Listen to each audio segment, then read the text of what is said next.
First up, the first story that we are taking up on the show, which is Russia and the Russian advances. Fastest advance since 2023. What has changed? Well, 470 square kilometers seized in 30 days. We tell you more, but first up, let's get you that story.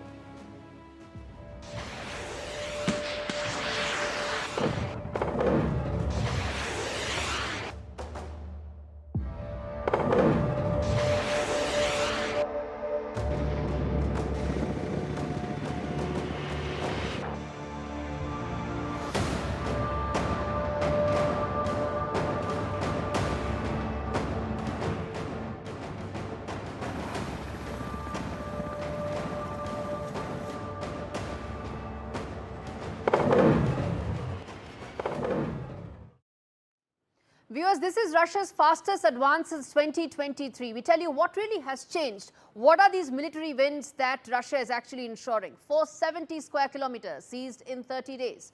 Ukraine is now under tremendous pressure. Putin's drone storm that has really upset and tilted the entire equation here. 728 strikes in just 48 hours. From Donetsk to Sumy, a multi-front push unfolds in Ukraine, and in fact, its power grids have crippled. Civilians have been targeted. Aid is stretched. Moscow's war of attrition gains traction. Is this just a prelude to a bigger Russian offensive that's coming in? Remains to be seen. Треба діяти, щоб примушувати Росію до миру. Так, Москва хоче воювати і далі. Але все питання у потенціалі. Все питання в ресурсах на війну, в грошах. Саме тому санкції корисні. That was Ukrainian president, but let's tell you what really has happened. In fact, in July 2025, Russia made its most significant territorial gains in over a year, pushing through key fronts, whether it's Donetsk, whether it's Sumy, whether it's Zaporozhye, or several others. With drone saturation, manpower shifts, targeted assaults, Moscow is now changing the battlefield geometry. We break down Russia's July campaign and what Ukraine's options really are as Western deadline close in. Here's what Moscow achieved in 30 days and what it signals for months ahead.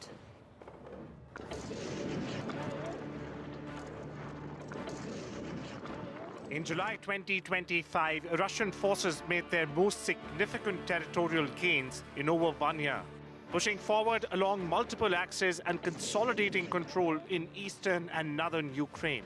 Advances were recorded across Donetsk and Zaporozhye, while in the north, Russian troops moved within striking distance of Sumy, signaling a possible new front aimed at stretching Ukrainian defenses. But this offensive wasn't limited to movement on the ground. A sustained wave of missile and drone attacks, 728 in just 2 days, targeted infrastructure and civilians alike, crippling hospitals and power grids. In total, Russia seized nearly 470 square kilometers, an area roughly the size of Andorra, while increasing pressure on frontline cities and supply routes. The Kremlin has shifted towards a model of steady, sustained attrition. Small unit raids, saturation strikes, and deepening control over occupied territories through enforced Russification and militarized youth programs. With Western aid tapering and diplomatic pressures building, Moscow appears to be positioning itself for a long war. One fought as much through political maneuverings as through artillery shells. Russia's July campaign was methodical, deliberate, and strategically costly for Ukraine. And it may only be a prelude to what's coming next.